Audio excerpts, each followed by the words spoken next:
Hello,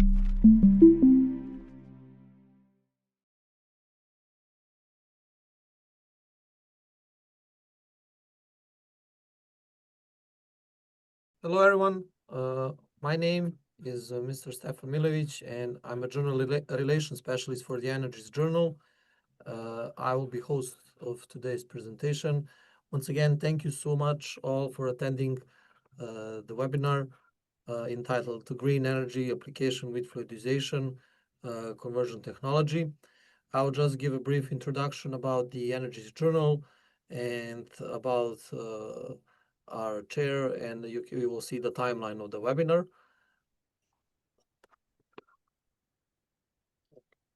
Okay, so firstly before the journal, about MDPI. So we are a pioneer in scholarly open access publishing.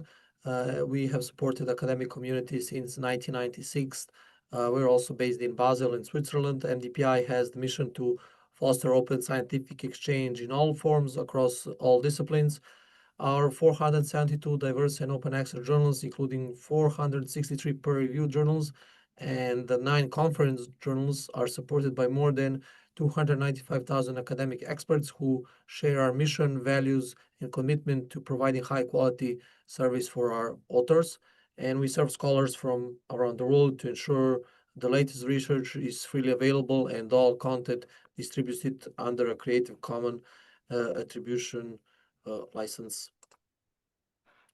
About the Energy Journal, so Energy is a peer-reviewed open access journal published semi-monthly online by MDPI, and Energy publishes papers on scientific research, technology development, engineering policy, and management studies related to the general field of energy, from technological problems in energy supply, conversion, dispatch, and finally use to the thermodynamics of the physical and chemical process behind such technologies.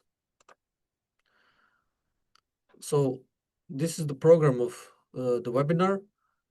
First, our chair will give a brief introduction, and you can see all the other speakers. Each will give a brief presentation of about 20 minutes, and after we will have a Q&A session. I posted in the chat box about Q&A, so you have all instructions for the Q&A in the chat box. The chair of today's webinar is Professor Dr. Hairi Yang from Tsinghua University in China. I will now let Professor give a brief introduction about himself and the speakers, and he will share his presentation. Hello, everybody. I'm Hairi Yang from Tsinghua University, China. It's a great honor for me to be invited as the chair of this webinar by Energies. Yeah, the title of the webinar is Green Energy Application with Fluidization Conversion Technologies. So it's a great honor for us to invite 5 colleagues in this area to give their recently achievement in treatment. Yeah, they are coming from the Poland, Professor Dr. Wasiel and Dr. Yerman from Indonesia, and Dr. Yarbo from the Hackathon, and Alexander from Germany, and Leo from Estonia. Green energy maybe is everybody is familiar, such as solar, wind, and hydropower.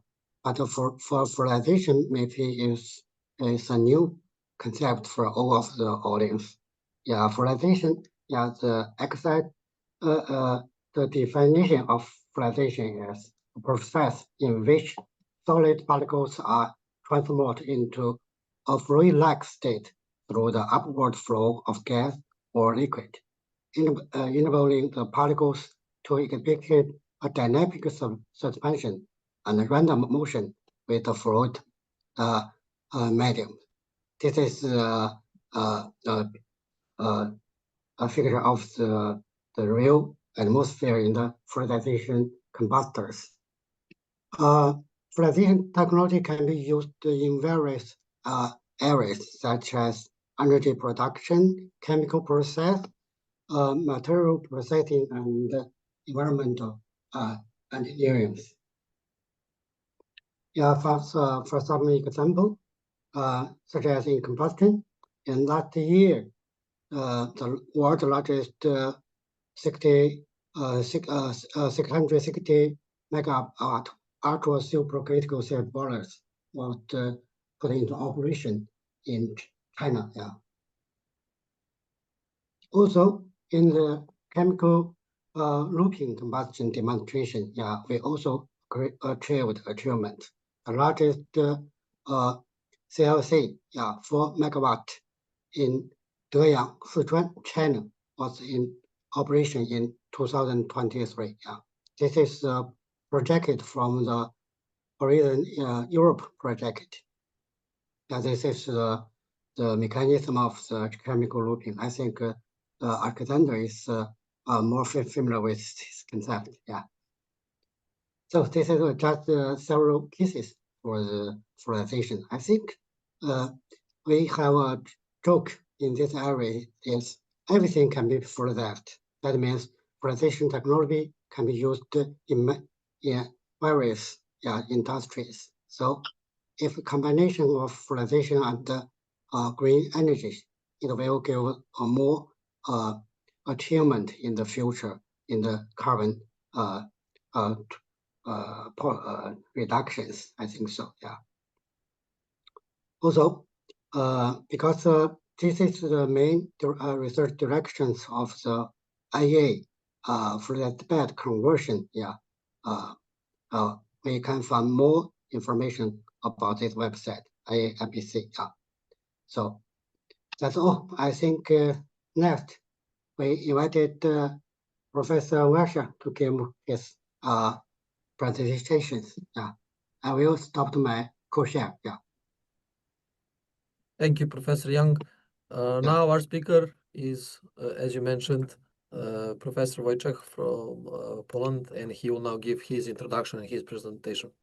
Professor, you have the word. Okay, thank you for introduction. I'm loading the presentation. Please give me know when it will be available for you. I think now should be available, yes. So thank you for the introduction once again.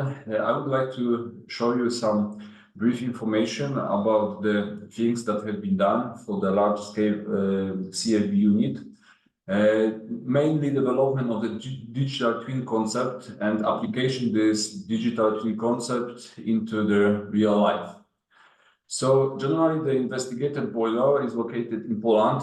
This is, for many years, this was the largest CFB unit in the world, and its energy capacity is 460 megawatts, so quite large unit. This boiler was provided by the Sumitomo company, the Foster Wheeler at that time, and it's operated in Poland for many years. But over the operation time, it was suffering for some imperfections and some malfunctions, mostly connected with the membrane walls and also connected with the with some electrical and steam parts of the units. So there was a huge question whether we are able to improve the boiler functionality in order to increase the period between subsequent downtimes in order to make some corrections. And that was the main feature that we were working on. So generally, the industrial plant, the question was whether we are able to increase the efficiency, reduce the problem with boiler operations, increase the availability, optimize the combustion, making the system that can work in the prescription and prediction manner in order to improve its functionality.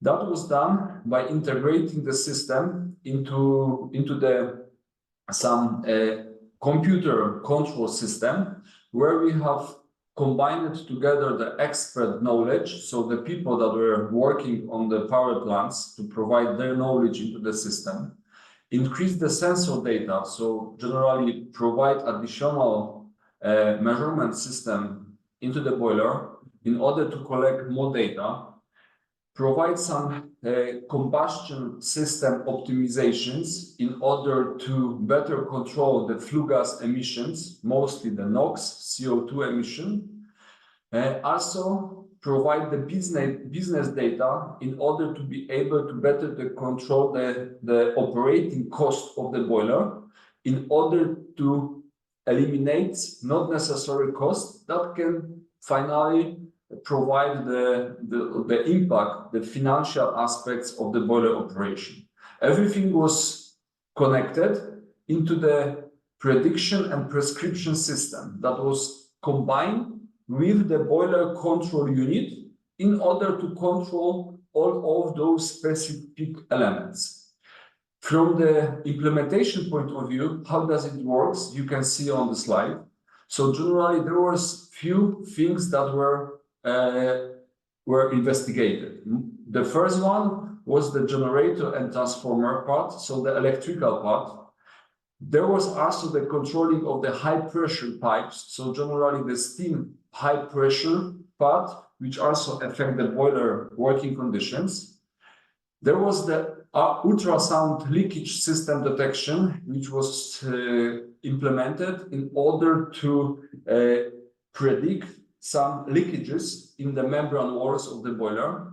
And also everything was combined into digital twin model, where we have combined the three-dimensional model with some semi-empirical 1D model in order to improve the combustion of the fuel inside the boiler, in order to get possibility to control the fluidization bed in such a way that there will be uniformly redistributed over the combustion chamber. In this way, you can be able to eliminate the problem with erosion of the boiler.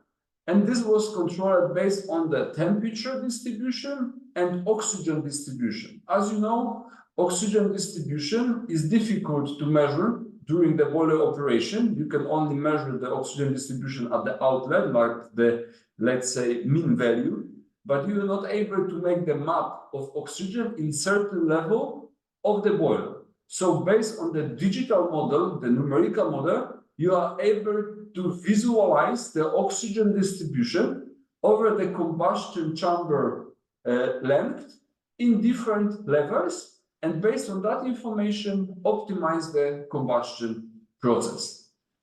So the first part was focused on the steam part. So we have collected the real data.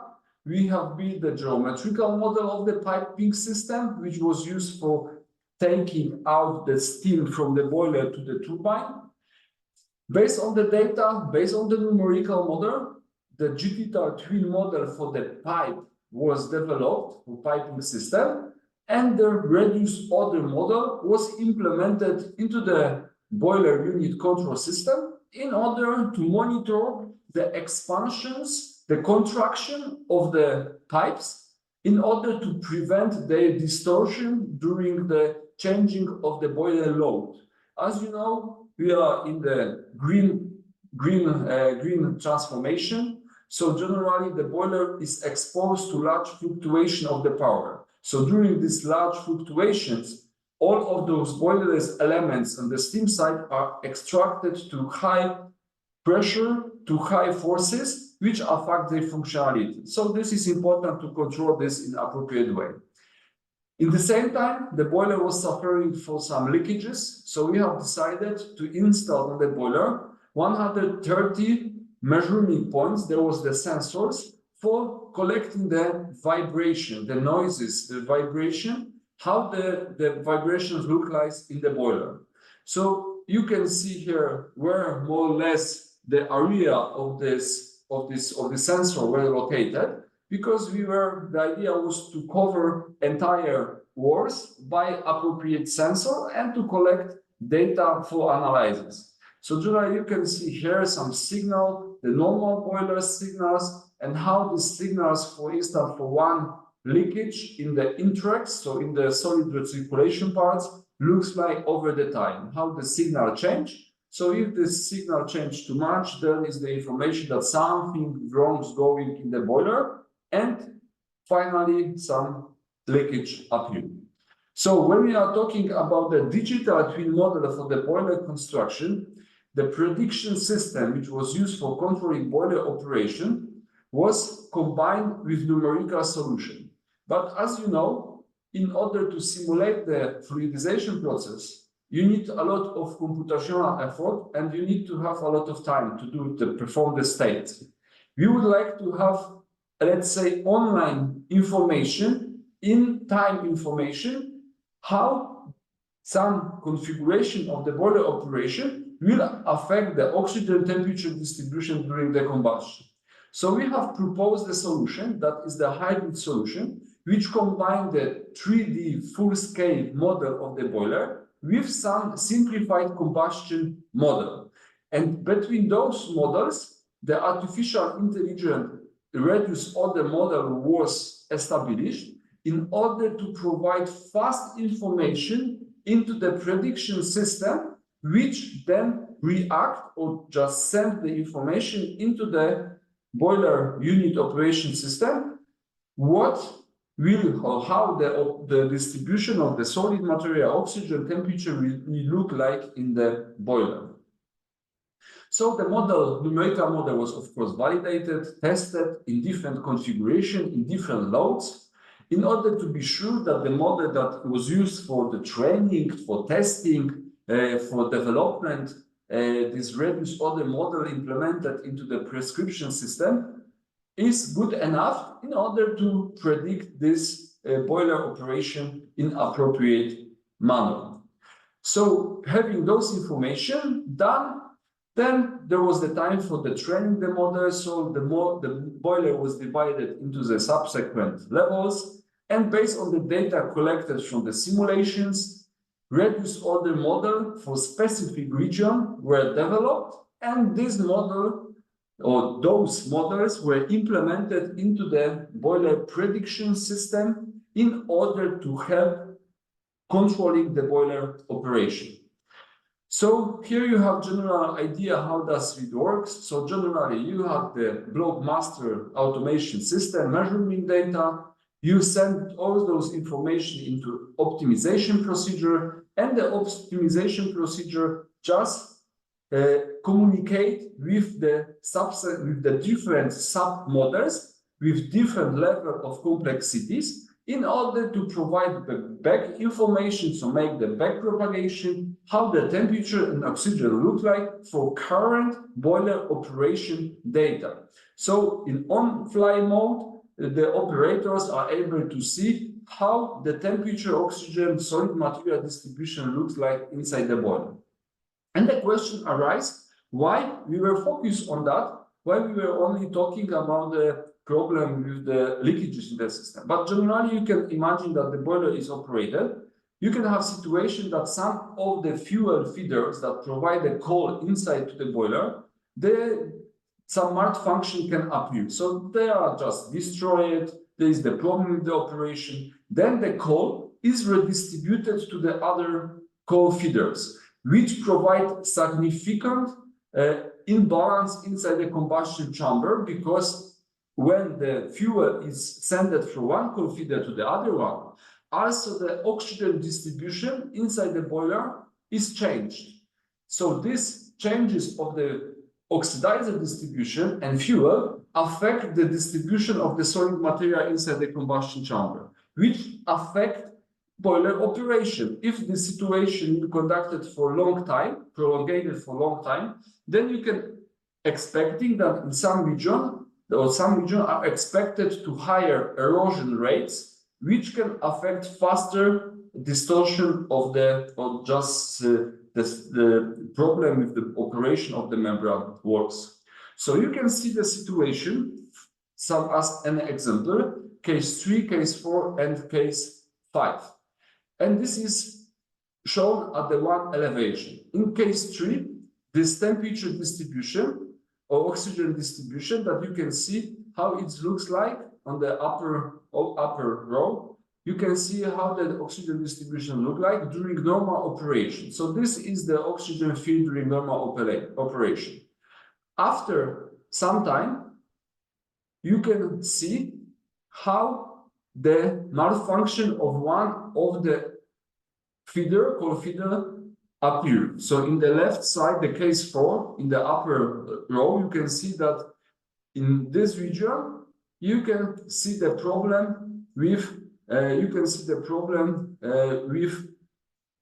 too high oxygen distribution, which means that this cold feeder just stopped working. So we need to introduce our algorithm in order to optimize the oxygen distribution over the plate. So when we introduced our algorithm, you can see at case 5 that the oxygen distribution come back to the normal operation before the malfunction of the cold feeder, like in case 3. So generally, after the manipulation with cold distribution over the other cold delivery system and with the distribution of the air, we were able to provide the boiler in the situation that was before the malfunction of the cold feeder. The same you can see on the temperature distribution. Like in case 3, you have the normal operation. In case 4, at the upper part of the field, you can see that there is the sudden drop of the temperature. And after manipulations with this oxidizer and fuel distribution, we are going back to the distribution of the temperature as it was in case 3. So based on that, we were able to control effectively the temperature and oxygen distribution over the boiler. The second part was connected with the electrical models. So for the electrical models, we have generated the full 3-dimensional models. We have developed this model for the transformer and for the generator. So based on that information, we are able to create reduced order models that can be used to support the operator how to monitor their functionality in order to get specific data about the situation, how those unit works, whether some action is needed in order to prevent some malfunction of the transformer or generator. As you know, very, very important two parts of the unit, electrical units, which are responsible for production of the electricity. So this is the main purpose of the power plant unit. So the question arises whether all of those systems that are installed on the boiler and be in operation mode still are able to somehow help operators in preventing some malfunction of the boiler. So here you are able to see one of the situation on the transformer when in one of the phases of the transformer some problems with the insulations appear during the operation. Based on that, so this damage, a lot of hydrogen was generated inside the transformer, which in consequences, in contact with oxygen, could cause explosion of the transformer, leading to significant malfunction of the power unit. So our system were able to early detect the problem with the insulator and inform the team, the operational team, that they should stop boiler operation and check how the transformer looks like. And based on the information from our system, operators were able to, in good time, react and prevent destruction of the transformer and prevent large cost of renovation of the unit.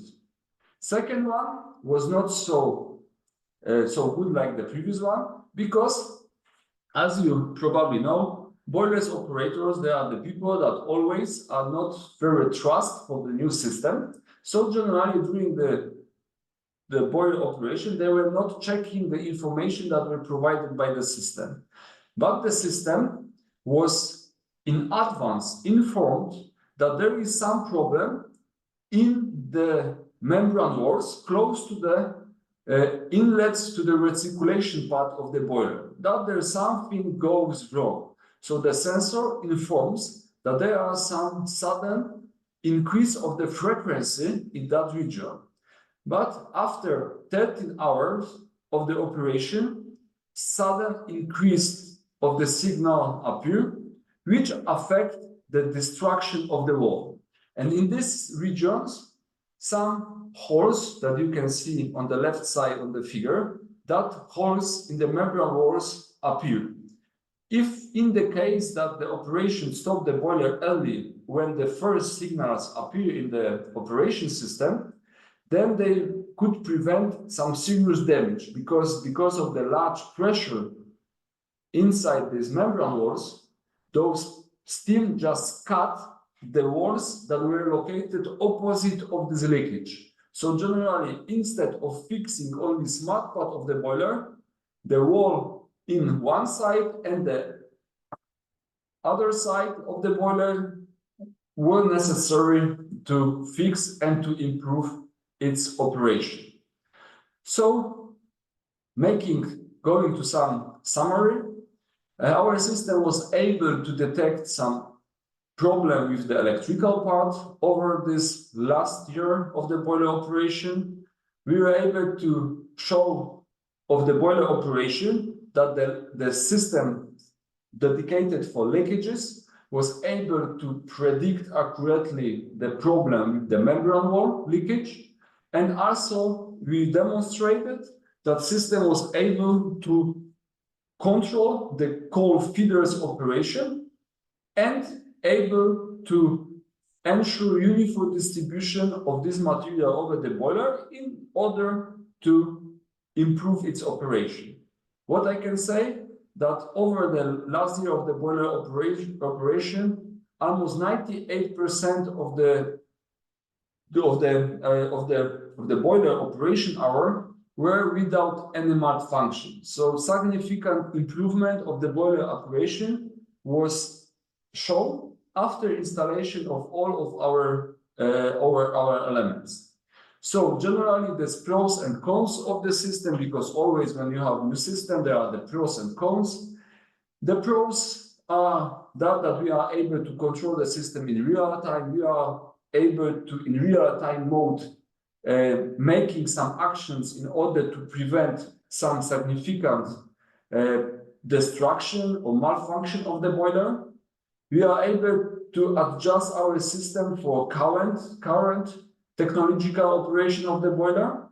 The cons, as you know, it's always the case that the problems is very case specific, that if you would like to transform this idea to the other boiler, you need to adjust the model, you need to adjust the numerical, the digital twin models in order to be able to transform this from one side to the other one. Why this is not connected with all of the systems, because some of them, they are measurement system that can be just installed here, and this one you need the other one. This is not the problem.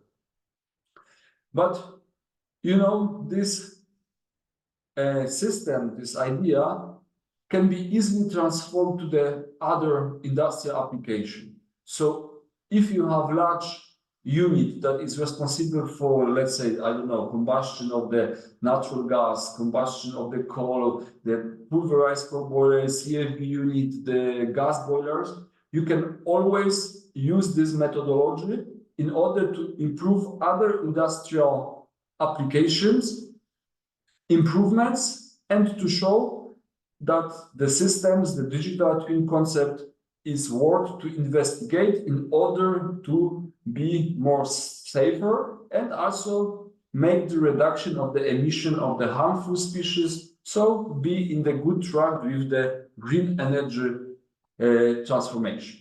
Here you can see some our project papers that you can take some additional knowledge about our system, about the system functionality and its implementations. If you have any further questions, I'm open for contacting and for discussion. Thank you. Thank you so much, Professor, for your presentation. I think it was really helpful. Next is our speaker is Dr. Iman Nuran Zaini. So, Doctor, you have the word now. Yes, thank you. I will try to share my screen. Thank you so much. So yeah, good morning, good afternoon, and good evening, everyone. So it is truly a pleasure to be here today. So I would like to begin by expressing my thanks for the invitation and for this opportunity to share our research activities on the biomass utilization for decarbonizing the steel industry. So my name is Hilman, and I'm from the Thermal Science and Engineering Division at the Faculty of Mechanical and Aerospace Engineering Institut Teknologi Bandung in Indonesia. So today I'll be presenting about assessing the role of biomass gasification for producing fossil-free steel. The content of the presentation is mainly based on our recent publication on the technical and LCA study of using biomass fluidization gasification for producing direct reduced iron. So it's going to be a little bit different with other presenter, as I will present more on the technical evaluation and more on the LCA aspect of implementing fluidization gasification to some energy system. All right, so if you talk about the iron and steel industries, it is responsible for around 7% of global CO2 emissions, making it one of the largest industrial contributors to climate change. And this is significant because steel remains a vital materials for infrastructure, transportation, and emerging green technologies as well. So meaning demand is not expected to decline anytime soon. And then the majority of this emission, about 85%, is come from the iron ore reduction processes in which iron ore, FeO3, is converted into pure iron, Fe, which typically relies on coal and coke in the blast furnaces. These conventional methods are still dominant in steelmaking today. However, there are opportunities for cleaner pathways by incorporating biomass-based feedstock along with carbon capture and storage. And in this way, we can not only cut emissions significantly, but also we can even achieve negative emission in some cases. This way, this opens the door to producing low carbon or even carbon negative steel, and it can promote the entire industry closer to a more sustainable future. All right, so on this slide, it shows the reference existing furnace, the conventional blast furnace steelmaking route. This route remains the dominant globally, accounting for around 70% of steel production. In this process, iron ore is first sintered or pelletized and then charged into the blast furnace along with coal and coke. Let me here. The coke serves both as a reductant inside the reactor and a structural support for the burden of the material. And the hot metal then is produced, also then refined in the basic oxygen furnace to make crude steel. So while it is an efficient process, this process is highly carbon intensive. It is responsible for up to 85% of CO2 emissions in integrated steel plants. And in these recent years, actually, a lot of studies have considered to use biochar, and biochar has been investigated as a partial substitute for coke. However, the problem with biochar is that it has very low mechanical strength, so it's not strong enough to withstand the burden load of the iron material in the blast furnace.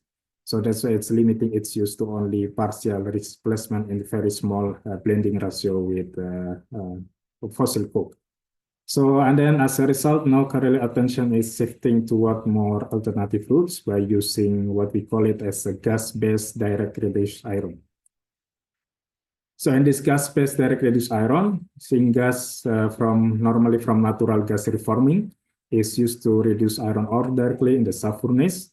It then produces what we call it as a sponge iron, and then or DRI, and then it is then melted in an electric arc furnace, which can also accept steel scrap. So electric arc furnace offer flexibility in the feedstock. So this production route is actually already cleaner than the blast furnace route. For instance, natural gas-based DRI system only emits around 1.1 ton of CO2 per ton of crude steel if we compare it with the blast furnace system that can emit up to 2 tons of CO2 per ton of crude steel. That's why currently more steel producers trying to shift to the electric arc furnace production system, but it caused the demand for high quality DRI as well as steel scrap is increasing. And then scrap availability is often limited or inconsistent in quality. So the demand of high quality DRI in the future, it will increase as well. And DRI can act as a key complementary input of this electric arc furnace system. So one emerging solution to produce fossil-free DRI is actually hydrogen. Currently, there are a lot of big projects going on trying to build commercial scale hydrogen-based DRI. However, this method requires large-scale renewable electricity infrastructure, and also some of the cases still face problem related to cost and scaling up challenges. And that's why, like in our study, we propose to use biomass gasification to produce syngas, and later on we use the biomass-based syngas to produce DRI in the typical matrix furnace process. So in this way, the biosyngas DRI process can be combined with carbon capture and storage to achieve net negative CO2 emission, and which actually hydrogen-based production system cannot achieve on their own. So this open a pathway toward the carbon negative state. So building on the idea I mentioned earlier, we propose a biosyngas-based DRI production pathway as illustrated on this slide. So this concept was originally developed at KTH in Sweden, where I began working on the process during my postdoctoral research. And then today we are moving forward with plans to construct our first plant in Sweden through our startup company called Silva. Hopefully we can secure enough financing and funding and everything, and hopefully we can build our very first plant soon. So the process starts with biomass residues from forestry and agriculture, such as tree tops, branches, stems, roots, and wood pellets. And then the biomass is then converted into syngas through a gasification process to produce hydrogen and CO, which serve as a clean reducing agent for the iron ore. And then the syngas will be subjected into the sub-furnace. We consider mid-rex processes, which the most dominant process that we use in terms of DRI production. Currently, 16% of the global DRI production is produced through these mid-rex processes. So, and then this process, if we use biosyngas that emits only biogenic CO2, which we consider carbon neutral. And then more importantly, the system is designed for carbon capture, and using available commercial technologies, this allow the biogenic CO2 to be captured and either utilized or stored in geological formation. So the integration of these three mature technologies, the gasification, the mid-rex furnace, and then the CO2 capture, makes this pathways promising and a more practical and easy to deploy solution. Okay, on this slide, it shows more detail on the process configuration that we are considered. So basically on this process, it starts from wet biomass, and then normally if we consider biomass residue, it can have a moisture content up to 40%. And then later on, we have the gasification process. In this process, we consider two options, either to use dual fluid dissipate gasifier or circulating fluid dissipate gasifier. And then the next step involves tar removal or reforming process, which is critical for ensuring syngas quality before being used as a reducing gas in the sub-furnace. The next step is also one of the crucial part of the system, because it should be noted that the DRI sub-furnace require a certain reducing gas quality, which is defined as a molar ratio of CO, hydrogen, CO2, and water. That should be around 8, as represented here. So the CO2 removal here is actually an integrated and mandatory process that we should have here to make sure that our syngas can meet this reducing gas quality.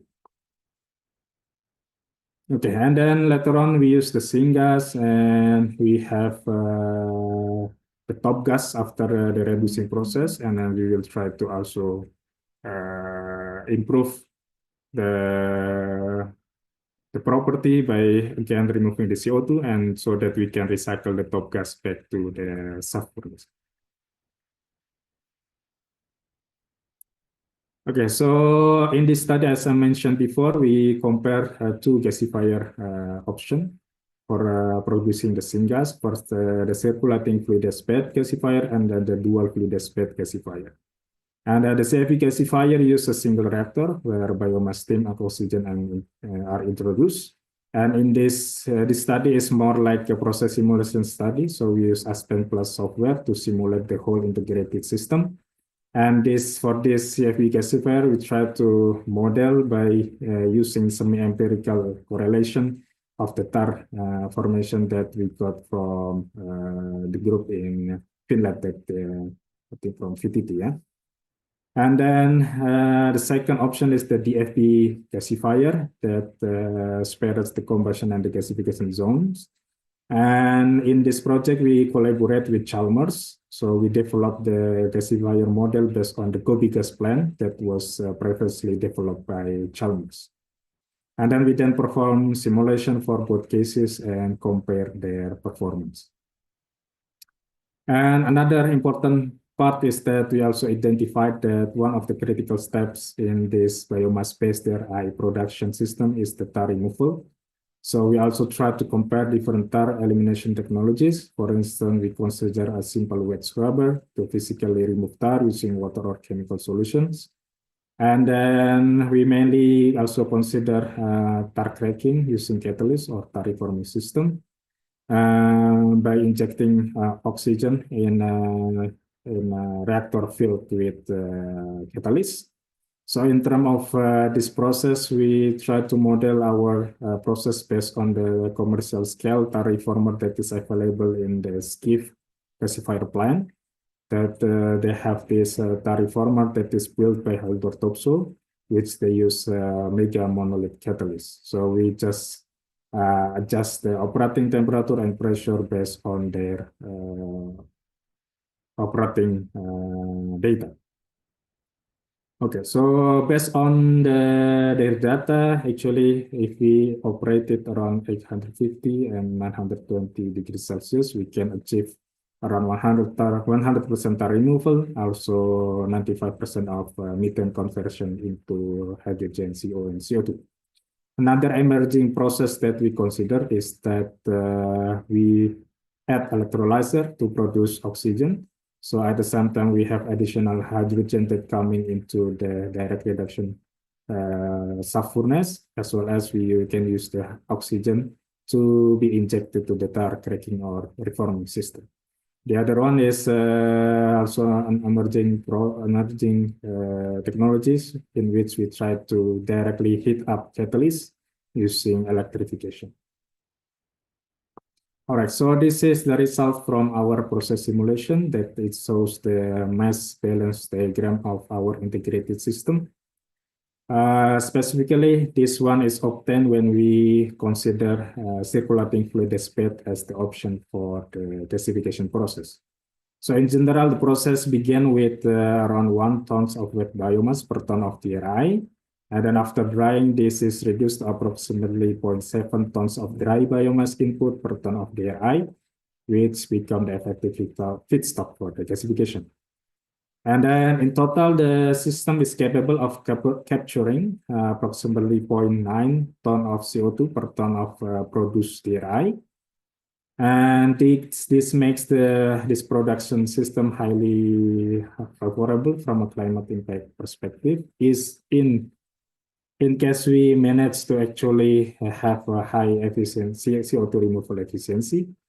And then the mass balance is basically also highlight that this process not only the technique, not only show that this process technically feasible, but also show its potential for deep emission reduction in this steel production system when we have a combination of bioenergy with carbon capture. Okay, on this slide, we try to compare our proposed process in terms of the energy demand and then the direct emission. So basically, we have here two results from two different gasifier options. This is for the dual fluid aspect gasifier, and then at the lower part is in the case of we use CFP gasifier. So as highlighted in this table, the biosyngas DRI production system actually have more or less around 4,000 kilowatt hour.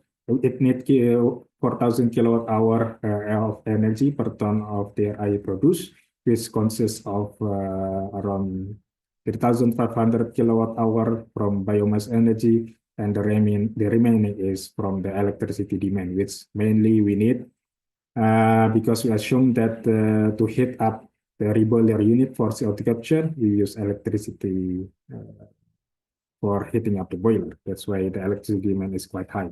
But if we assume that we use combustion or heat recovery, then the electricity demand here will be much lower. Okay, if we compare with the green hydrogen DRI production route, our energy demand is more or less within the same range. As you can see here, this hydrogen DRI production route requires around 3,600 kilowatt hour electricity. If we assume that the efficiency of the electrolyzer is 75% in high heating value basis, which is quite high. Okay, so in terms of the direct emission of the system, you can see that the net CO2 emission is below 0.1 ton of CO2 per ton iron produced. And if we compare it with the blast furnace and natural gas-based DRI, obviously it's much lower. Okay, so given the result, it shows that biosyngas DRI offers a competitive energy profile and also superior CO2, direct CO2 emission, especially when it is integrated with carbon capture. So we also did an LCA study for our system. On this slide, it shows the system boundary of the LCA study that we have done. So the assessment covers the entire biomass to steel value chain, starting from upstream forestry activity and ending at the factory gate where crude steel is produced. The system also includes an optional carbon capture and the liquefaction step. Basically, we try to compare the scenario where we just release the CO2, and the second one is when we capture. And the transport-related emission and CCS storage are considered separately in the LCA boundary. And then this LCA model integrates both the foreground system based on the Aspen Plus simulation data that we did, also the background system using the life cycle inventory data from EcoInvent. All right, so this is the main result of our LCA study. Basically here on this figure, we try to compare the global warming potential of our system based on two scenarios. The first one is the best case in which we don't actually liquefy and store the CO2 and just release the CO2 after we separate it from the syngas or the top gas.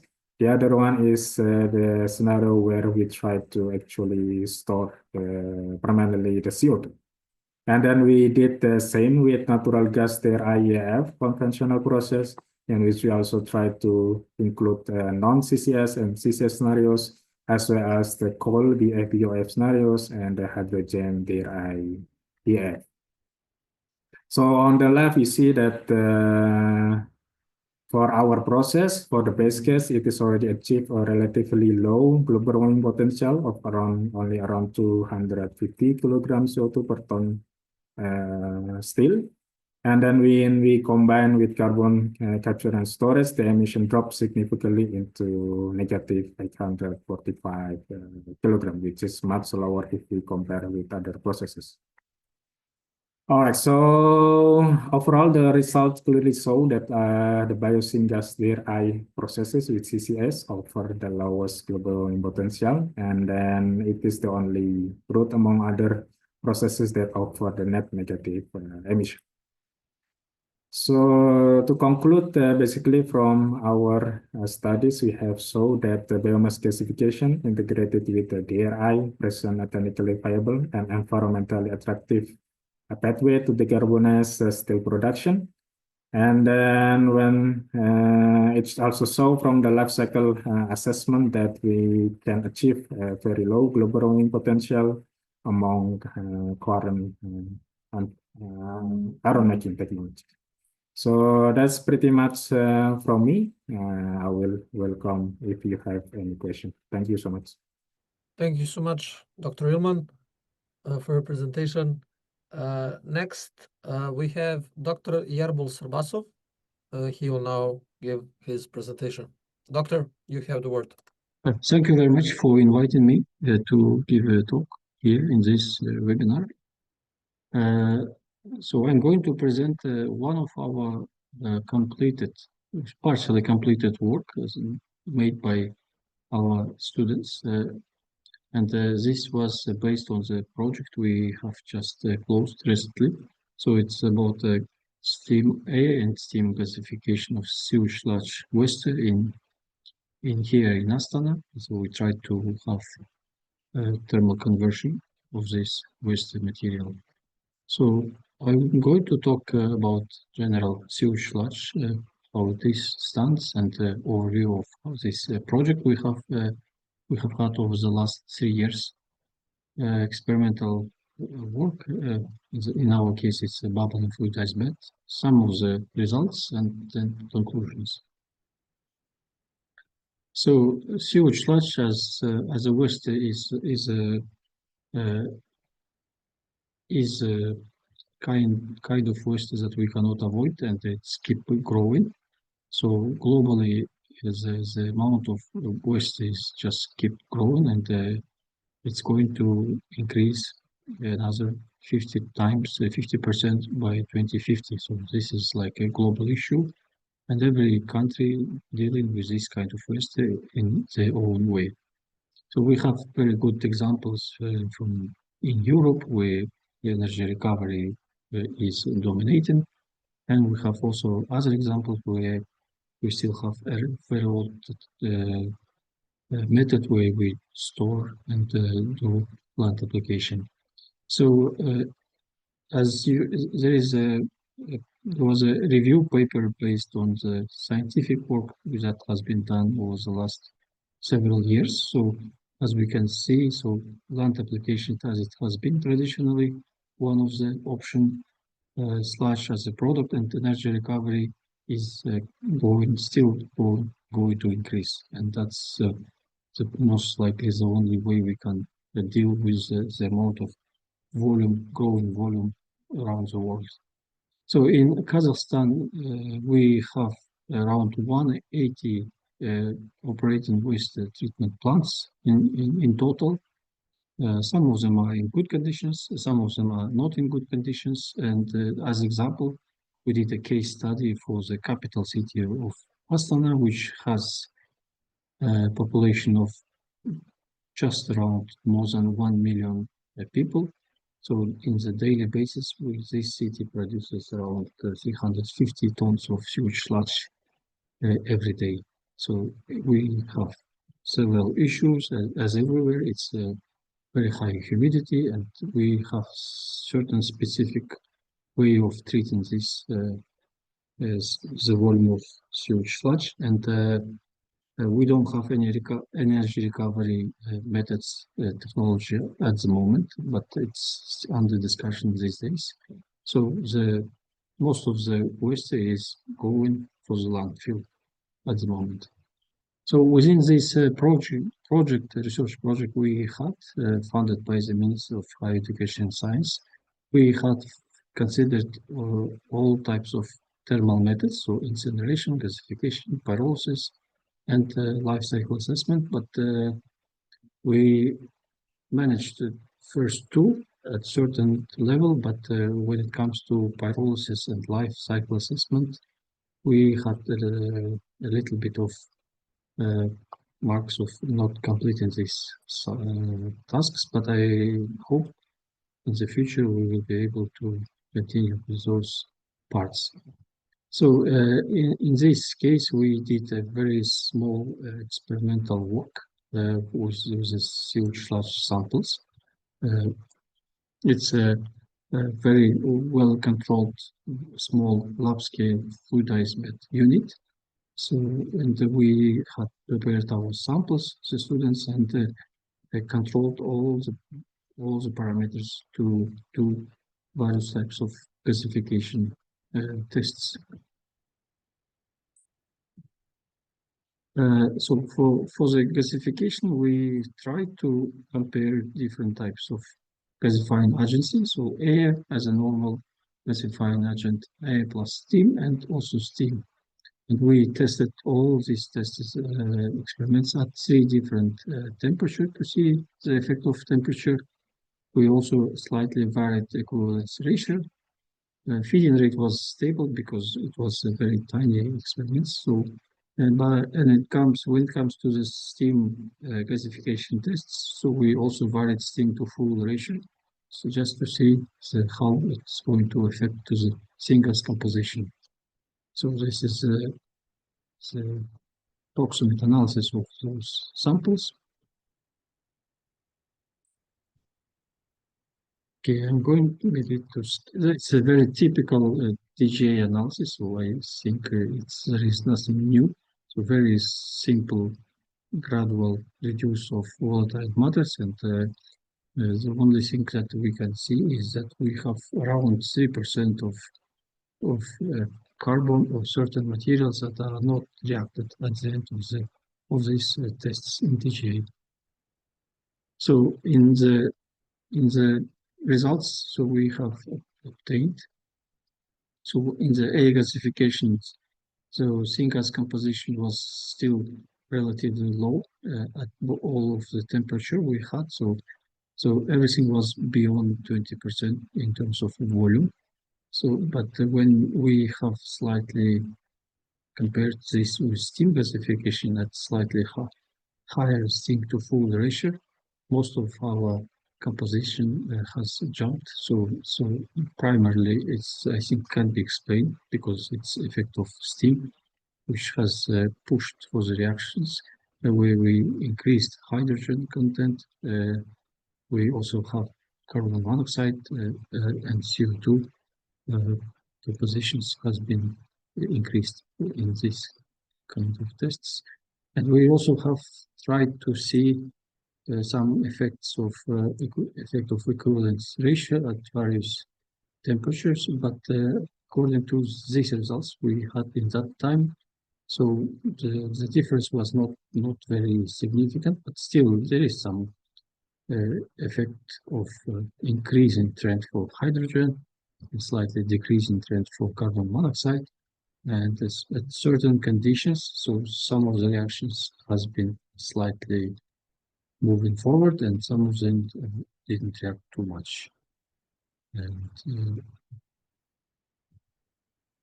so effect of steam to full ratio, we have tried to see this at low and a high temperature, but in general we have decrease of methane, and we have small but still increasing trend for hydrogen and also for CO2. That's the only thing we have noted, but at the moment we are still continuing with this test. I hope we will have some more results in the future. Normally, according to literature review, hydrogen to carbon monoxide ratio should be 2 when it comes to ideal condition for gasification, but in our case we didn't go beyond 1.4. So that means we still have a lot of room for improvements. And this is mass balance of our products. So I think it can be seen that so at lower temperature we have more char composition, and at higher temperature we predominantly have more syngas composition coming out from the gasification tests. And in addition to this, we also tried to build Aspen Plus simulation model, very simplified for the fluidized bed unit. And this is the sketch of our diagram in the Aspen Plus, and tried to do some validation of our model with our results. And in some cases, when it comes to air gasification, so a little bit of matching with some of the compositions, I would say we have made it closer, but still we still have some variation of errors for some gases, but still some work continues to be done in this. And we also did this sensitivity analysis to see the difference between experimentation and simulation in Aspen Plus, and we have some results and some differences at certain. In our case, it's 3 types of temperatures, and in general, it looks okay, but still some more work needs to be done. At low temperature, okay, we still have some higher differences, but now actually we have this was very simple batch kind of experiments, but now we have now optimized, slightly improved, and bigger in terms of size laboratory scale bubbling fluidized bed unit with continuous feeding system. So we are now going to test this kind of tests again, but in a continuous mode, and I hope in the future we can get some more and better results for the classification of sewage sludge. So as a result, so higher temperature and steam to fluid ratio and lower equivalent ratio improves classification performance, and we receive higher hydrogen concentration at higher temperature, and the maximum volume for the hydrogen to carbon monoxide ratio was 1.4 higher temperature at 850, and the difference between the model was still around 2%, but it has still some space to be improved. So as I said, in the future we are planning to shift our tests into maybe better system. So we have everything like optimized, and still some more work needs to be done on the catalytic effect of ash and some other additives. I hope we can explore more. Thank you very much. So I think I have. I would like to also acknowledge that this work has been funded by the completed project, and also the current project we have as the first one. So thank you very much. Thank you so much, Dr. Yerbul, for your presentation. Now, next word is to Mr. Alexander Kuhn. He will now give his presentation. So thank you, Professor Young, for the opportunity of speaking here. And I will present experimental results about CFB boiler decarbonization, where we are testing the integration of waste-derived fuels and CO2 capture solution, namely oxyfuel combustion. And these experimental tests were conducted at the Technical University in Darmstadt at the Institute for Energy Systems and Technology. And I would also like to take the opportunity to briefly introduce our institute at the beginning. So in Darmstadt, we are well known in the fluidized bed community, and we are investigating different topics with the 3 main topics or research areas of carbon capture, where we are investigating the reduction of unavoidable CO2 emissions. We are investigating net negative CO2 emissions, and we investigate the increase of energetic efficiency. That's the research group I'm involved at. We are also investigating renewable energy pathways, for example, for biogenic sources or hydrogen related energy sources. And we investigate circular economy, namely gasification steps where we are investigating waste to value process chains. And we have our 1 megawatt pilot plant in Darmstadt. You can see the reactor hall. You will see more details on the next slide. And next to it, we have a gas processing unit and the synthesis test rig so that we can investigate the entire process chain for the circular economy. The reactor hall is our test plant where we are conducting the fluidized bed tests in our 2 fluidized bed reactors.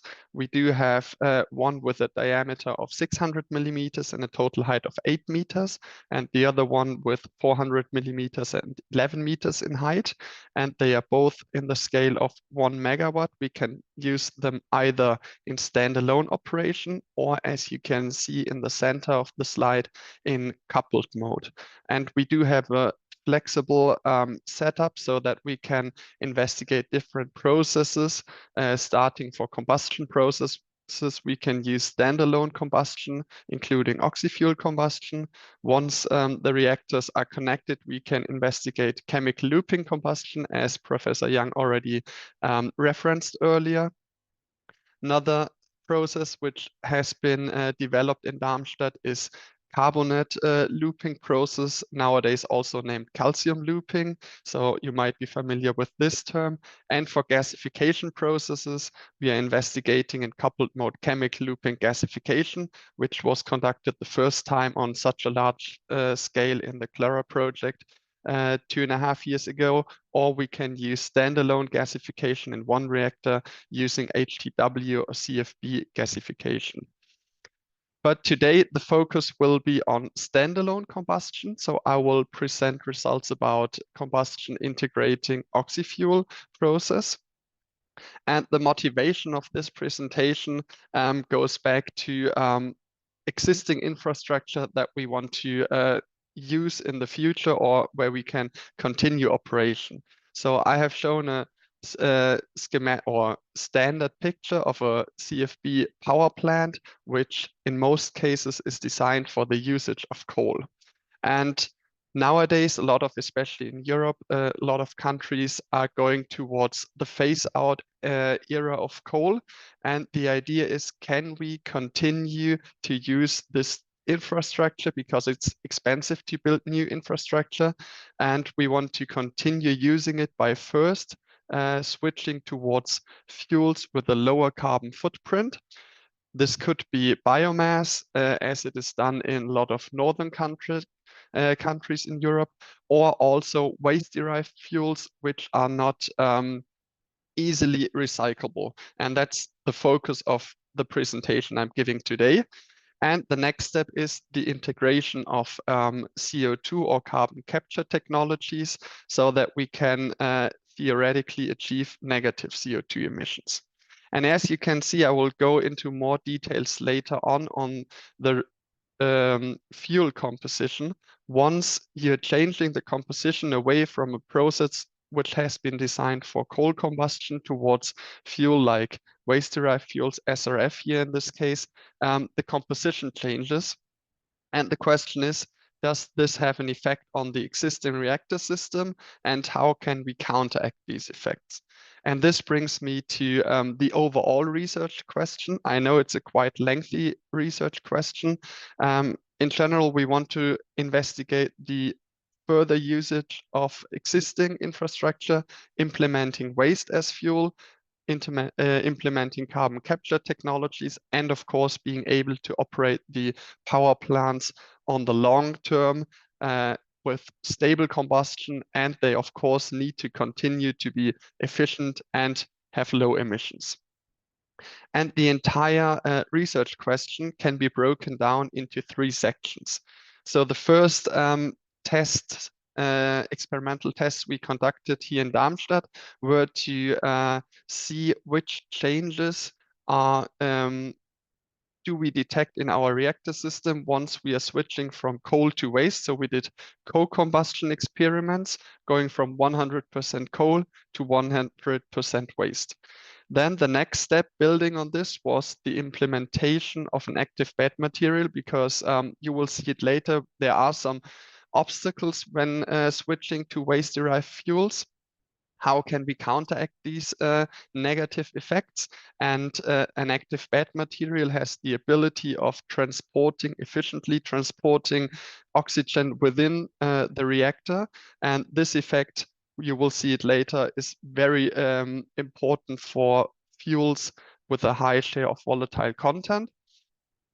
And the third step was combining or building on the knowledge of the previous tests, combining oxygen carrier aided combustion with oxy-fuel combustion, meaning we are replacing air as fluidization medium, and instead we're using pure oxygen and recirculated flue gas, so that we have a flue gas stream rich in CO2 without any nitrogen in it, so that we have reduced amount of post-processing steps before the CO2 can be utilized for compression or for utilization in downstream processes.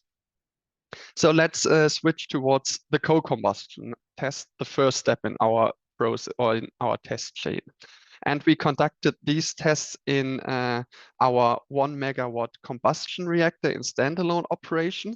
The tests were conducted in a test campaign running 24 hours a day for about 10 days. And during this time period, we used standard quartz sand as our bed material. And the two fuels were coal as a starting fuel and then waste. So now the composition is shown here again, and you can see, especially if you check the volatile content, the amount of volatiles in SRF is around 2.5 to 3 times the share of volatiles in coal, while the amount of ash and fixed carbon is reduced dramatically. And we want to see what effect does this impose to our combustion system. So during the test campaign, we varied the share, and I have selected 6 different test periods that I'm going to present you today. And the test periods start with the combustion of 100% coal, and we are then stepwise increasing the SRF share while simultaneously decreasing the coal share, so that we are testing 57, 74, and in the end 100% SRF or waste as a feedstock. And with these 6 test points or periods, we at first need to check, are they comparable? And we can do so by using the well-known Grace diagram to check the operational mode. And the marks are very close next to each other. So that's why I zoomed in on the upper right. You can see all of them are in the regime of circulating bed combustion. So yes, we can compare them. And the comparison started by checking the differential pressure profile. As most of you know, or at least people who are familiar with fluidized bed technology, the differential pressure is a correlation to the amount of material inside our reactor.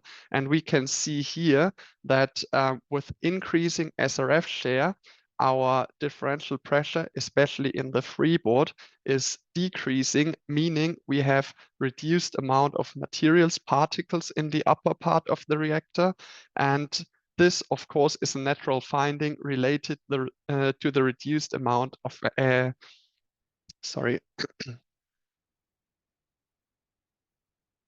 related to the reduced amount of ash in our fuel.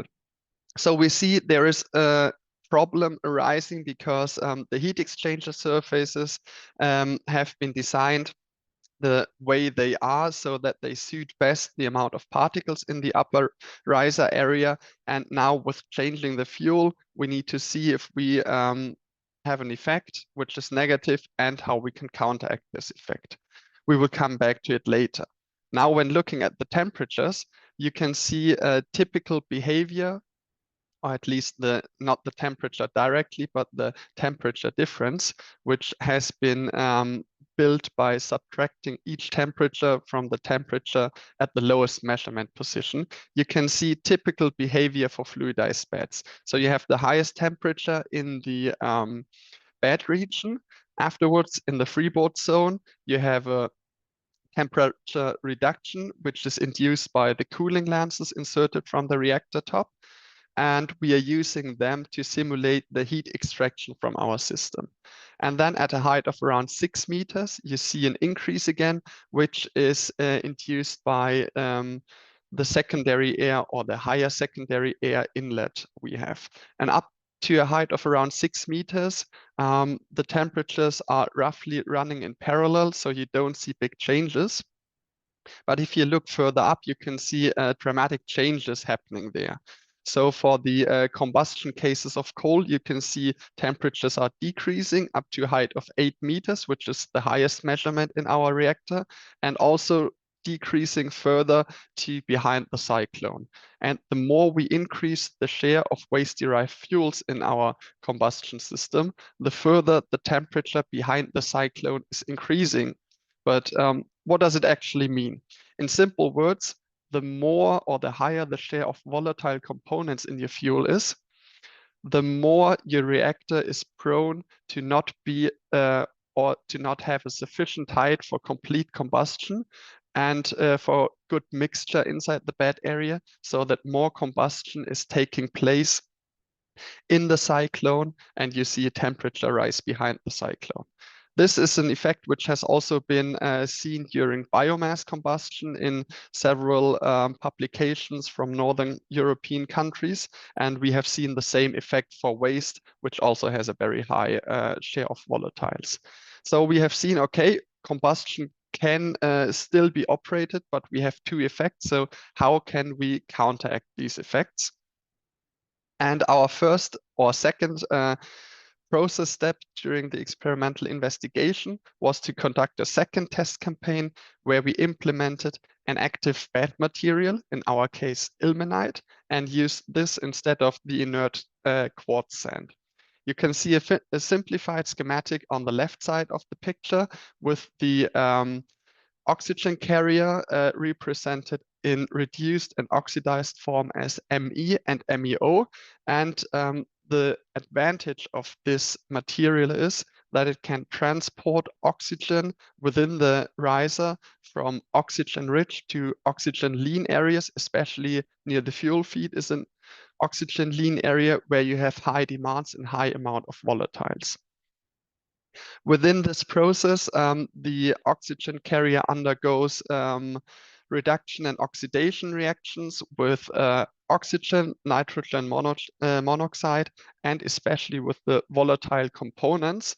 And this helps us because as we have an increase in volatile share, which results in combustion taking place in the cyclone, and we want to bring it back to the riser, ilmenite can be a good option here.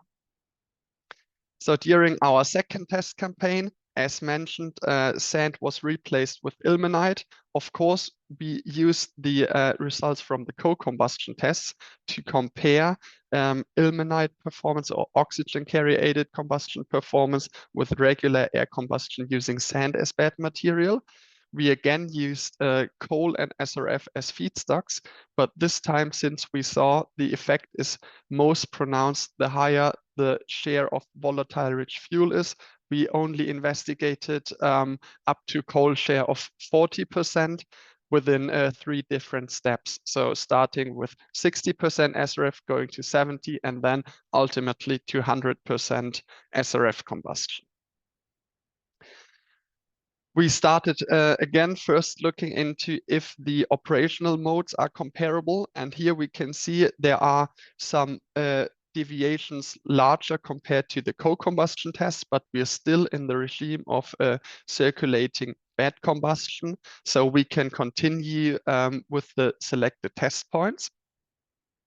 And here we are investigating the exhaust gas composition for the volatile components, namely carbon monoxide and methane, as well as for nitrogen monoxide.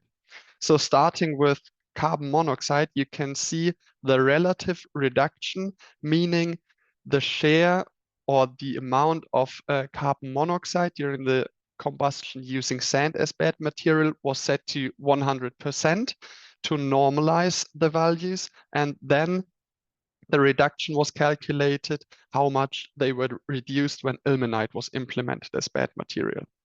And you can see here the reduction of carbon monoxide is around 70% for the first case, with 60% waste-derived fuel and 40% coal, decreasing when we are implementing 100% SRF. Similar pattern, but on a higher level, can be seen when we are looking at the methane concentration. And contrary to this, we see the NO reduction increases with increasing SRF share. So let's go one step back and interpret these results. We have a fixed amount of ilmenite in our reactor, so the transport capacity of ilmenite is limited. It's not unlimited due to its chemical reactions. And we are increasing the share of SRF, so more and more volatiles are implemented into our combustion system, meaning the total oxidation of CO and CH4 does not decrease with increasing SRF share, but the total amount of volatiles is increasing. That's why the relative reduction decreases. And this effect can also be seen if you're looking at the NO values, because increasing reduction with increasing SRF share for NO means more ilmenite is being oxidized when reacting with NO. So we see a positive effect of ilmenite. We can see we have more combustion within the riser, and the effect is as expected. We have better combustion in our system. The next step was coupling the already known oxygen carrier aided combustion concept with oxyfuel combustion. And this means we are replacing air as fluidization medium, implementing pure oxygen mixed with recycled flue gas. So as mentioned in the beginning, that we can get CO2 rich and nitrogen free flue gas stream. To test this setup, we had to implement some adaptations to our pilot plant. So we implemented a wet flue gas recirculation, and the flue gas recirculation lines were connected to the primary and secondary fluidization lines, which both have independent oxygen additions, so that we can test different concentrations in primary and secondary air. We, of course, again used ilmenite as bed material. In the results I'm showing you today, we also did oxyfuel combustion tests using sand as bed material, but they are not part of the presentation as the time, of course, is limited. And we used 100% waste-derived fuel as an input material. Now we're coming back again to the differential pressure and the temperature profiles. And you can see here again the differential pressure over the reactor height. And you can see 4 different oxygen concentrations, 21%, meaning we are fluidizing with standard air. And the other processes do have increasing oxygen inlet concentrations, as well as increasing CO2 concentrations. And what you can see here is that with increasing the oxygen concentration, your differential pressure is increasing in the upper reactor part, meaning you have more particle circulation in this area. And it can be explained with the change of the density of the material.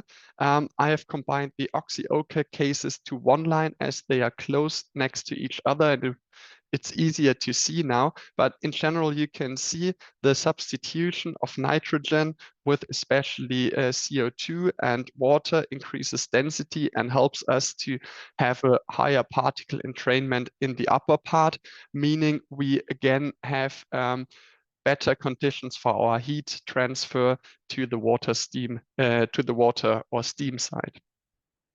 When looking at the differential pressure temperature profile, you can see that our temperatures are still highest in the bed area, but the temperature reduction across the entire reactor height is decreasing. And this effect can be explained by the change in the fluidization medium again, with higher specific heat capacities for CO2 and the water content of the fluidization medium, meaning we have a better heat distribution through the entire reactor. And of course, we also have high CO2 shares so that we can use the CO2 for compression or utilization processes. To summarize my presentation, during the co-combustion test, we have seen existing infrastructure can be used for waste-derived fuels with higher volatile shares, even there are some downsides. We can counteract these downsides by the implementation of active bed material, and we can additionally implement CO2 separation processes. In the end, I would like to thank the European Union for funding the research project under which this research was conducted, as well as all the project partners involved in the Rebecca project. And I would also like to inform you the results you saw today are already available in open access publications. So if you're interested, of course, the publications do have more results and explain it more in detail. So you're more than welcome to take a look there. And with this, I would like to thank you for your attention and pass the word to the next presenter. Thank you so much, Mr. Kuhn, for your presentation. It's really good. For our next presenter, we have Mr. Leo Ramel. He will now give his presentation. Mr. Ramel. So my name is Leo Ramel, and I will talk about research on CFB boiler performance during load cycling or load ramping. And this research has been carried out in the Department of Energy Technology in the University of Technology in Tallinn in Estonia, and in cooperation with Dr. Dmitry Neshmaev and Professor Alar Konist. First, to talk about the setup of my presentation, I will talk about the motivation, the research object, inertia, fuel mass flow rate, previous experimental studies, emissions, modeling, and then I will come to the conclusions. So first, to talk about the motivation. As already was mentioned in this webinar, in the European energy market, the power plants that previously were meant for baseload operation now have to operate in a mode where they constantly have to ramp up and ramp down their load. And as a part of this, the fuel consumption increases, the emissions increase, and also the limiting factors mean that power plants are not able to react as fast as they are needed to, or as fast as they would like to.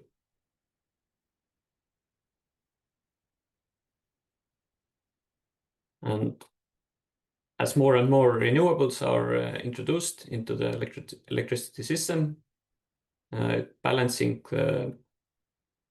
their production is harder. And this rapid thermal cycling increases all the time.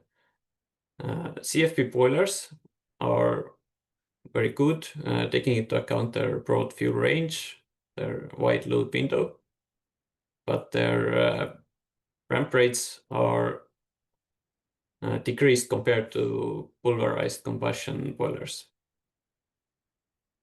And actually, inertia dynamics are the ones that limit this load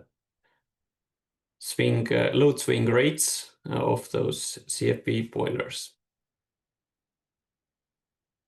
The research object of our research is a CFB unit in Estonia that consists of 2 CFB boilers and 1 steam turbine. This CFB unit was commissioned in 2004 by Foster Wheeler, which is now Sumitomo SIH FE. And the design fuel is Estonian oil shale. And I will talk about oil shale also, since it's not a very common fuel. First, it has a very large ash content, about 50%. The lower heating value is about 8 megajoules per kilogram. And if you look at the one Crevelen diagram on the right, you can see that based on the hydrogen to carbon content ratio, it's actually closer to tar sands and plastic waste than coal. So we have a challenging fuel.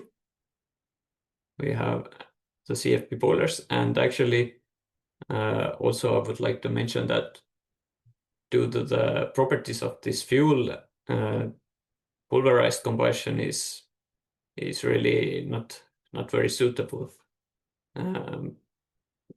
We have tried that, so we have to try to operate the CFB units in a way that is suitable for the current electricity market. And I will talk about inertia a bit. So the inertia of a CFB boiler can be divided into 3 parts: combustion inertia, flow inertia, and heat transfer inertia. So the flow inertia is actually the primary rate limiting factor, and the recirculating solids delay redistribution across the dense and dilute zones in the CFB boiler. So the material in a CFB boiler cycles all the time, and this is the reason for large response times for the flow. So the second type of inertia, combustion inertia, is associated with coal crashing, devolatilization, and char burnout lag. So all of this actually takes some time, and this burnout time depends on the fuel size and combustion temperature. And the third type of inertia is the heat transfer or thermal inertia. This is due to the fact that the refractory of the boiler and the bed inventory store a lot of thermal energy. And actually 80% of this thermal inertia is in the refractory and cyclone linings.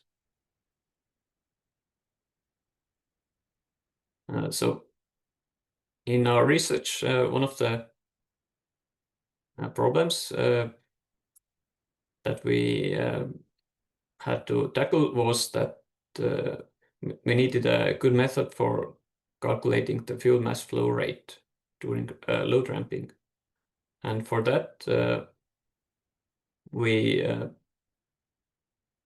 developed a model or calculation where we found that air preheater static pressure drop has a correlation with a mean flue gas velocity. And so we measured different points during a steady state boiler operation. We used the indirect heat balance method, and we obtained this function that you can see on figure 7, where we can determine the instantaneous fuel mass flow rate based on the pressure drop measurements. of the air preheater.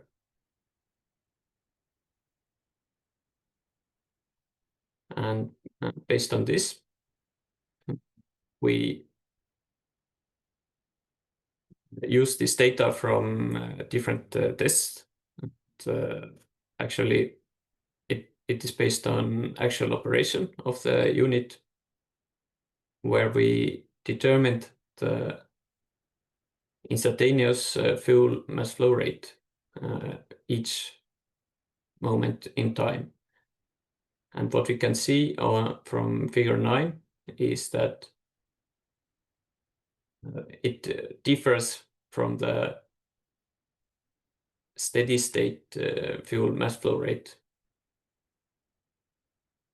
That means that if we would just find the mass fuel rate based on the steady state measurements on different loads, it would not reflect the actual mass flow rate during load ramping.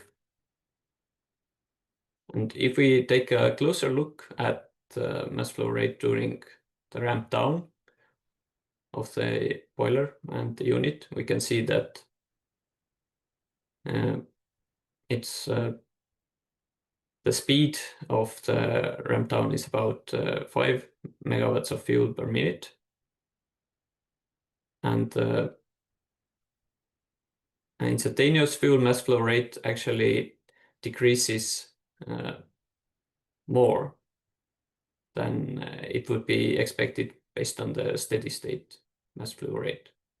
And on the other hand, if we take a look at the mass flow rate during the ramp up, we can see that the instantaneous fuel mass flow rate increases more than we would expect based on the steady state mass flow rates.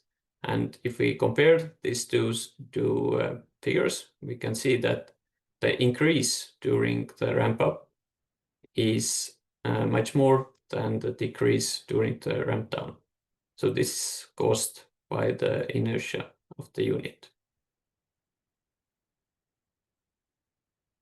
And if we look at the bed and furnace temperatures during these ramp downs and ramp ups, we can see that furnace outlet temperature decreases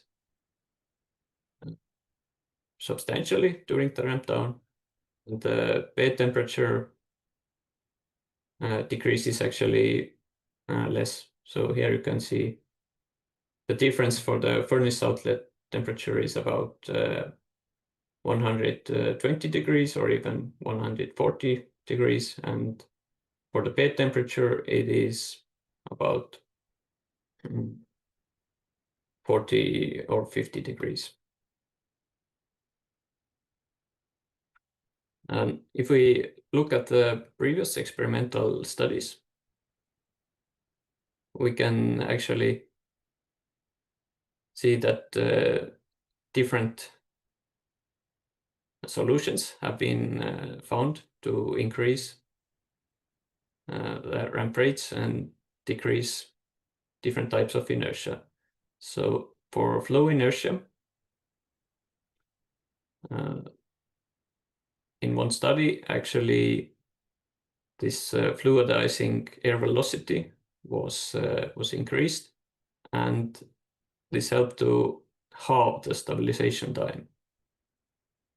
In another study, the optimized air staging and bed inventory reduced the dead zones and ash buildup in the boiler.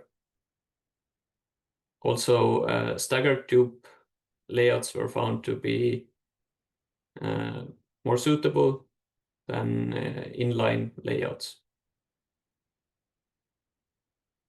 for increasing flexibility. If you look at previous studies on combustion inertia, we can see that during ramping the CFB boiler load from 50% to 75%, increasing the bed height from 0.2 to 0.4 meters, increased the ramp rate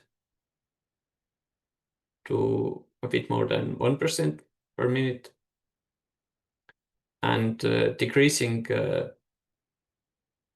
boiler coal particle size also increased the ramp rate above 1% per minute.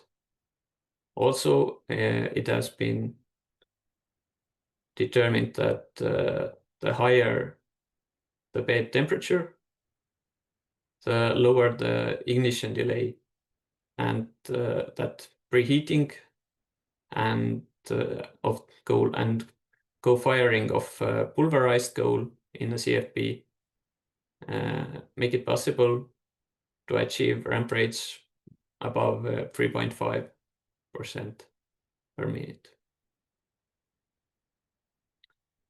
And here you can actually see a figure where pulverized coal was fed through secondary air pipes, and even 6 megawatts per minute were achieved compared to below 2 megawatts per minute that was the base case for this boiler. So the increase was up to 3 times.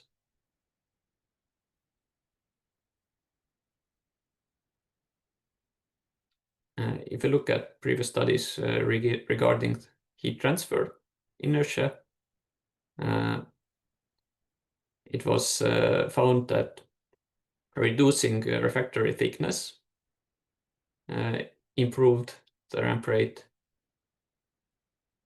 and actually replacing refractory linings with metal reeds got the inertia by 30 to 35%.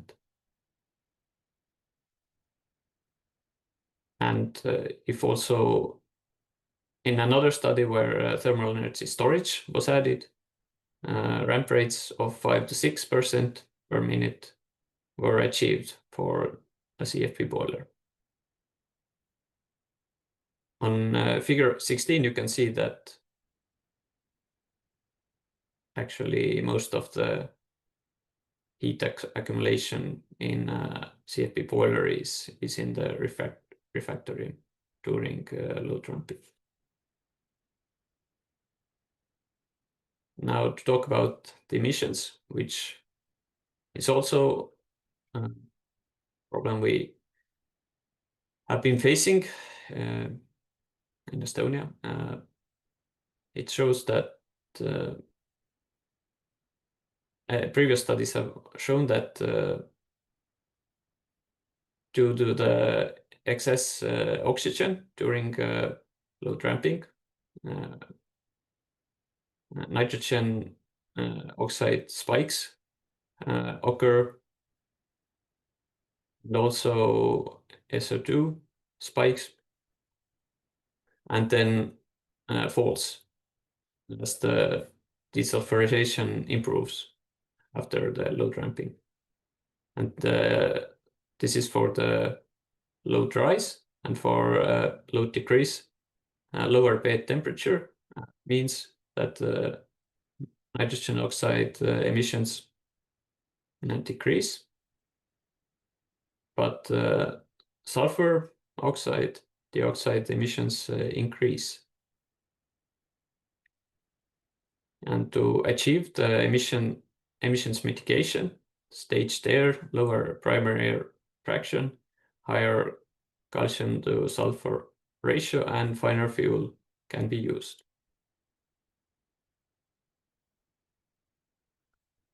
So in our experiments, we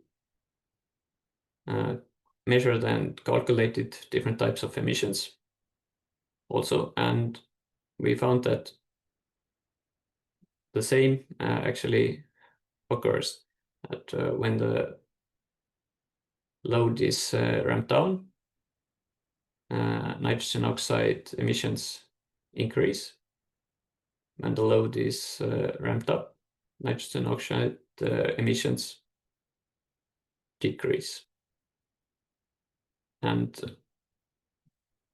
as nitrogen oxide emissions have a linear correlation with excess air factor ratio, we can actually see from figure 21 that as the excess air ratio was increased during the ramp down, the nitrogen oxide emissions increased, and the opposite happened during the ramp up.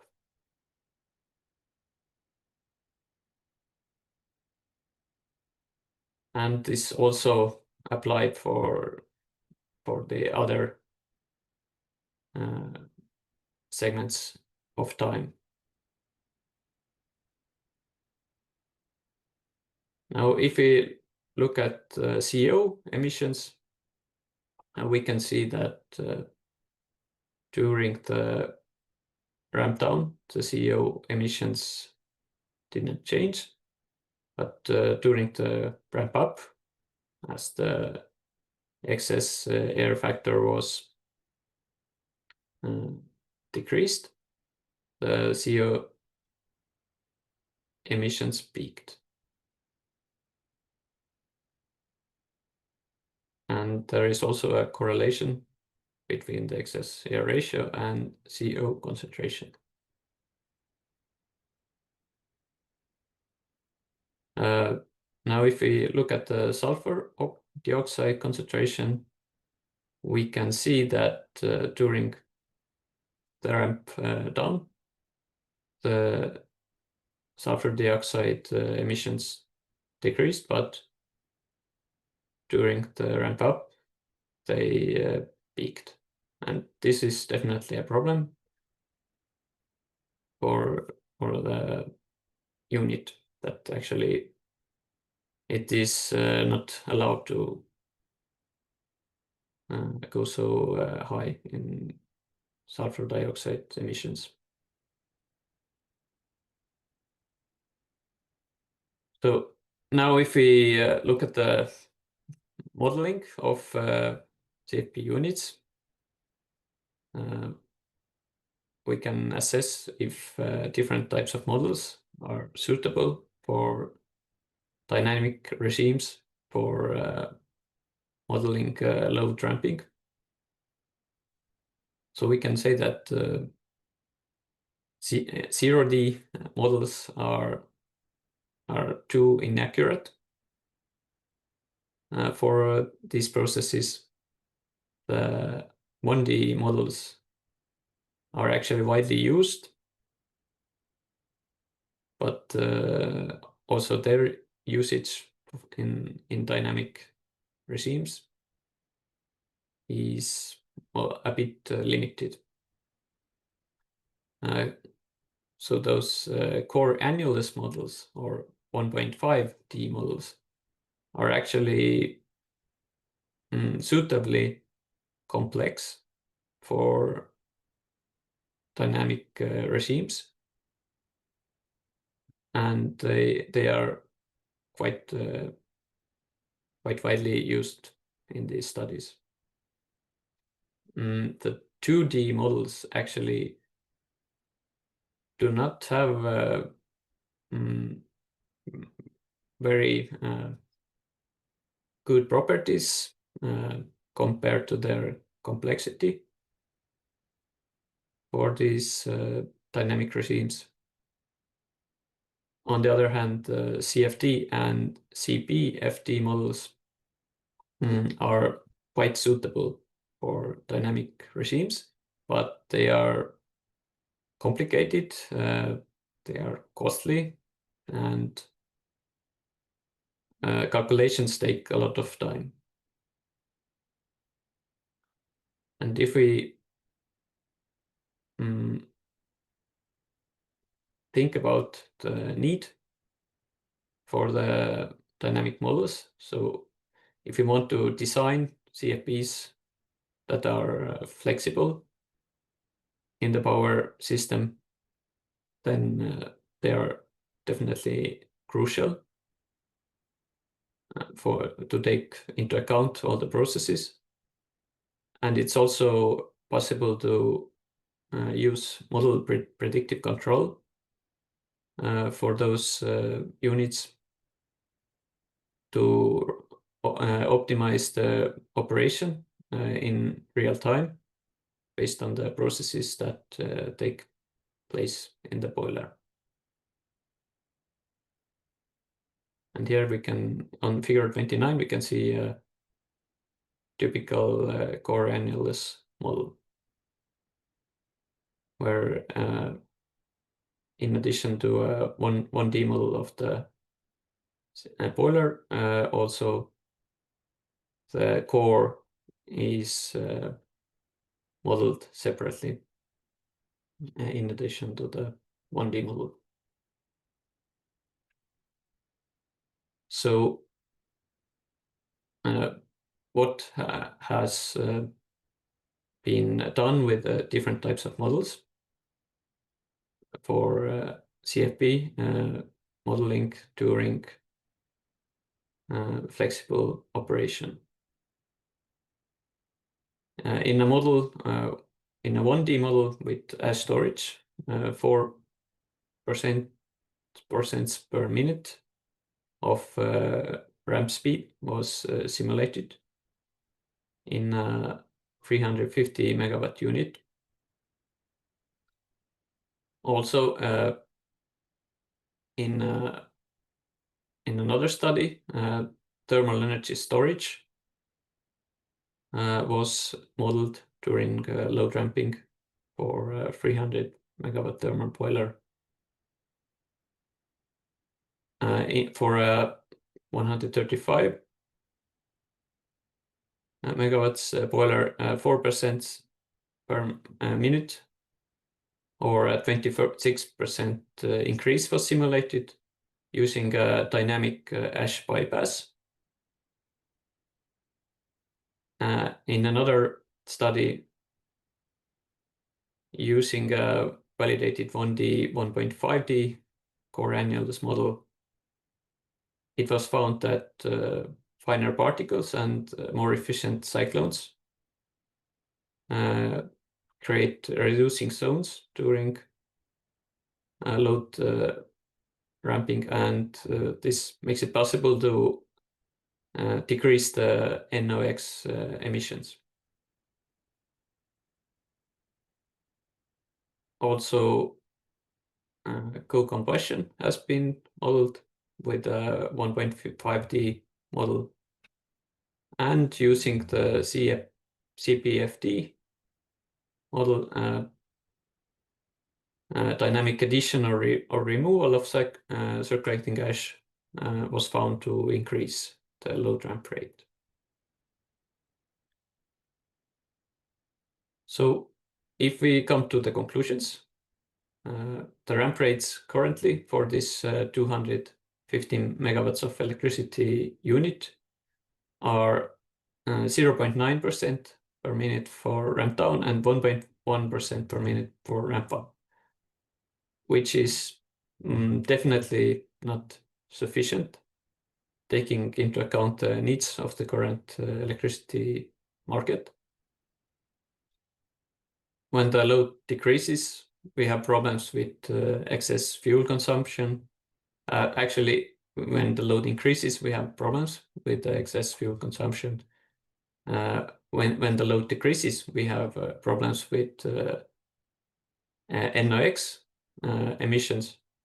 And also when the load increases, we have problems with CO and sulfur dioxide emissions.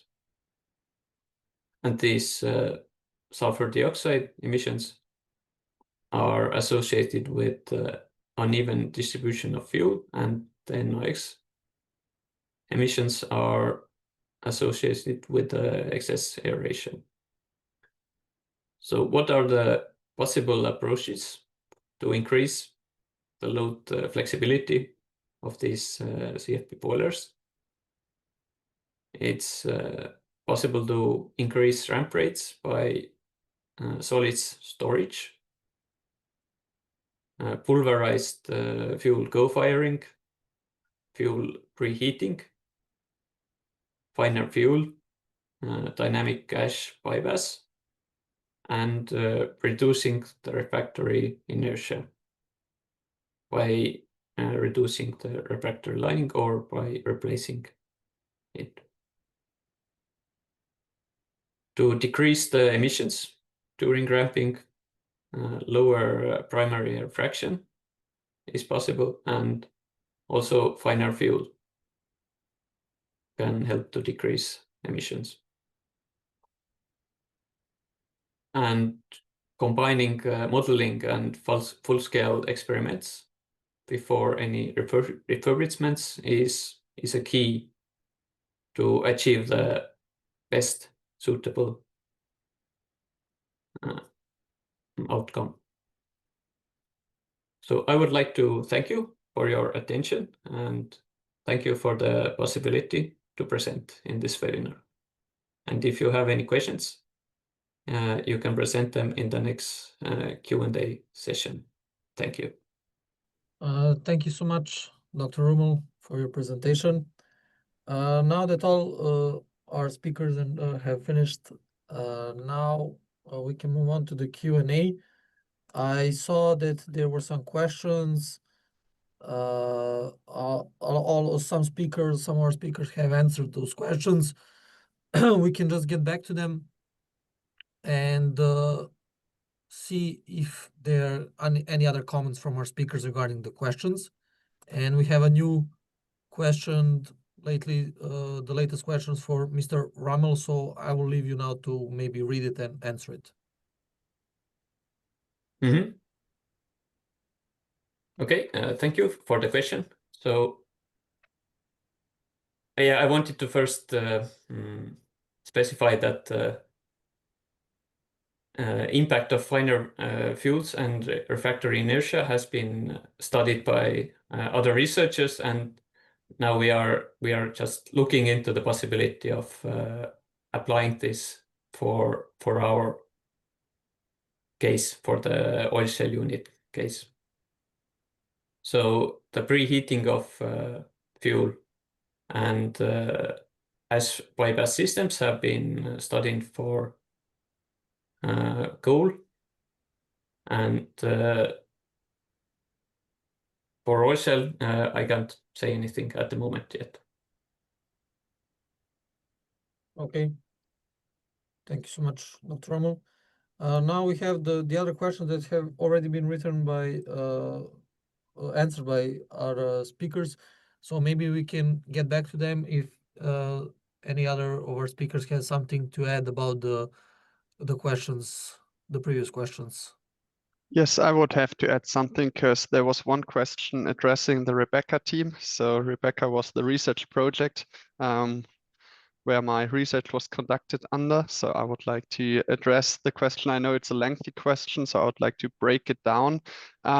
The first question is how we would envision scaling the technology beyond the European context.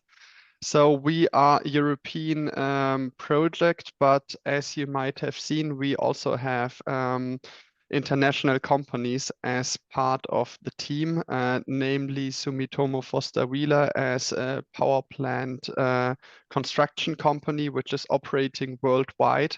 So the knowledge we gained in the project is, of course, used around the world in pilot or power plants, especially. Of course, you need to see what type of fuel specifications you have. I only presented a very small part of the project today. We, for example, did fouling and corrosion tests in our pilot plant. We also had a commercial plant operator as a partner in the project. So we tested on large scale as well, with fouling and corrosion results being developed there, being a main part of the project outcome. So it's very easy to roll out the knowledge we gained to other areas. In regions with differing waste streams or boiler configurations, yeah, we investigated CFB combustion, but since it was also refractory material testing and so on, it can be generalized to different types of boilers as well. And the last part,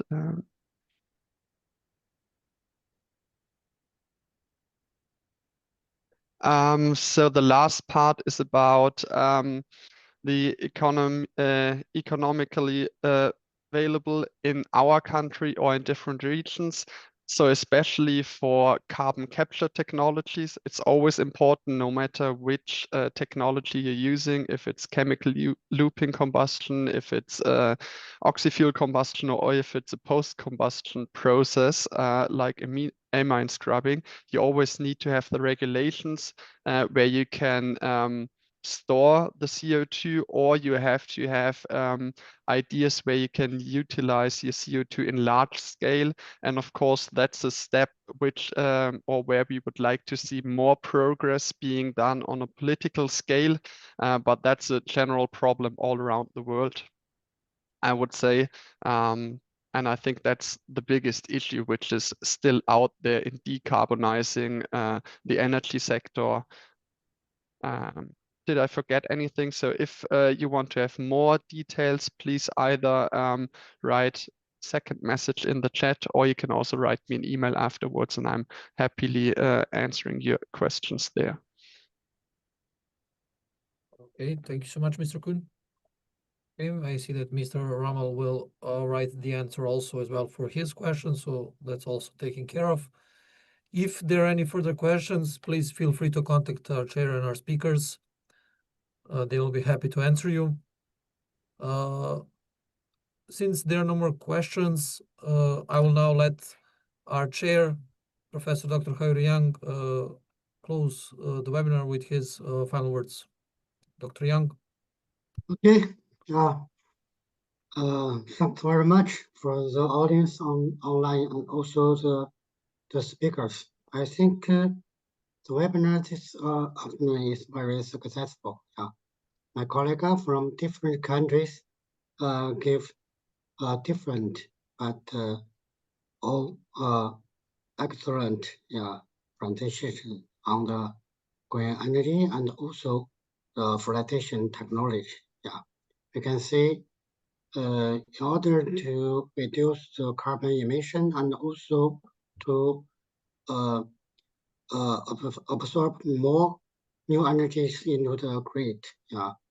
More new technologies such as the gasification for DRI and also the slime gasification and also the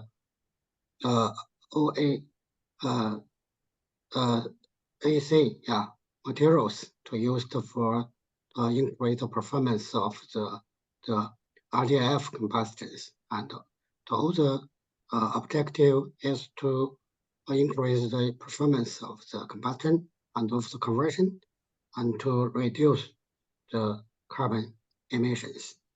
So in this process, besides experiments, the simulation is useful too. Such as the safety simulation 1D, 2D, and 3 dimension model. Also, the Aspen is very good. So I think combination the experiment and the simulation, I think the efficiency on the fuel conversion will be increased gradually, and then the final objective to reduce the carbon emission will be realized in the near future. And at that, I will thank again for the contribution of our 5 speakers and also the good organization of the energies. Thanks a lot for the Stefan, and also thanks very much. Thank you so much, Dr. Yang. Once again, thank you everybody for attending. As I mentioned, so for any questions, inquiries, please feel free to write to our speakers. They'll be happy to answer you. And also, if you have any questions for the journal, please feel free to send an email to me or to the journal editorial office. I put the last message in the chat box regarding the certificates and any other feedback that you may want to add. Once again, thank you so much, everyone, for attending. A big thank you to our speakers and to our chair for your valuable presentations. It was really thoughtful and insightful to hearing all of your research. So once again, thank you all for your contribution. And with this, I would like to end today's webinar. And I wish you all the success in your future academic and research careers. And for any questions, please feel free to contact us. Thank you. Thank you. Yeah. So Thank you. everybody and my colleagues. Goodbye to nice everyone. to see you online and see you later. See you. Bye.